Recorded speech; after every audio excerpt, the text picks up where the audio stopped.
MIN 뉴스입니다.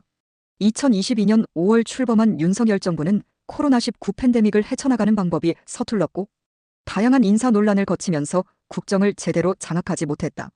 국정의 난맥상은 중앙정부의 혼란뿐 아니라 공기업의 기강회의로 이어졌다. 문재인 정부에서 임명된 공기업 경영진이 임기를 빌미로 버티기를 하면서 감사원 감사, 수사기관을 동원한 먼지털이식 수사 등으로 겁박했다. 2023년 3월부터 KT의 경영진 구성에 대한 혼란이 지속되면서 윤석열 정부의 경제정책에 대한 논란이 가중되고 있다. 시장에 대한 정부의 개입을 최소화하고 이른바 자유시장 경제를 수호하겠다는 기치를 내건 것과 다른 행보를 보였기 때문이다. 특히 KT는 정부의 지분율이 낮을 뿐만 아니라 급변하는 글로벌 통신 시장의 변화에 적극적으로 대응해야 하는 변곡점에 있다는 점에서 더욱 우려스럽다.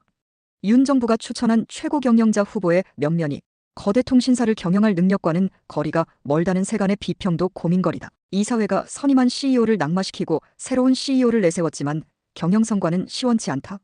공기업은 막대한 투자 규모, 낮은 경제성, 사회경제적 중요성 등의 이유로 민간기업이 진입하기 어려운 사업을 수행하기 위해 설립됐다. 태생적으로 정부 정책과 연계성, 이윤 추구의 어려움 등 다양한 한계점을 내포하고 있기 때문에 사기업의 경영 원칙을 곧이곧대로 적용하기 어려운 측면이 있다. 정부 개입이 불가피한 사업 수행하는 공기업. 시대 변화에 따라 사업 영역 수정 보완 필요. 근대 자본주의가 성립된 이후부터 시장을 조절하기 위한 정부의 역할에 대한 논의가 끊임없이 이어지고 있다. 1920년대 대공황이 촉발되기 전까지는 수요와 공급이 시장을 효율적으로 작동시키기 때문에 최소한의 개입에 머물러야 한다는 자유시장 경제론자의 주장이 지지를 얻었다. 하지만 자유방임에 가까운 시장 경제가 소수기업의 독과점으로 이어져 대공황이 촉발되면서 정부의 개입을 확대해야 한다는 논리가 정립됐다. 대규모 투자가 필요하거나 경제성이 낮고 사회경제적으로 너무 중요해. 사기업에게 맡기기 어려운 사업은 정부가 주도해야 한다는 기조가 이어지고 있다. 우선 공기업은 초기에 대규모 투자가 필요해.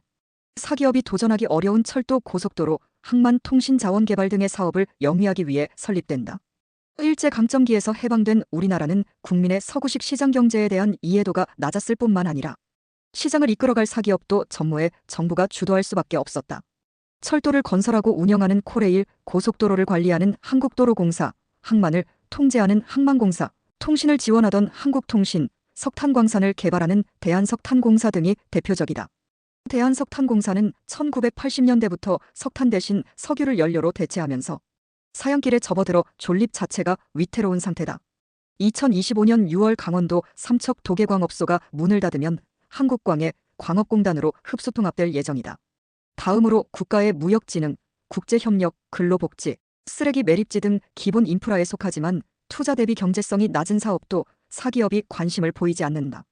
이러한 업무는 필수 공공서비스 영역에 속하기 때문에 정부가 적자를 감수하며 유지해야 한다. 2부에서 계속됩니다. 오늘도 즐겁고 행복한 하루 보내시기 바라며 구독과 좋아요 부탁드립니다.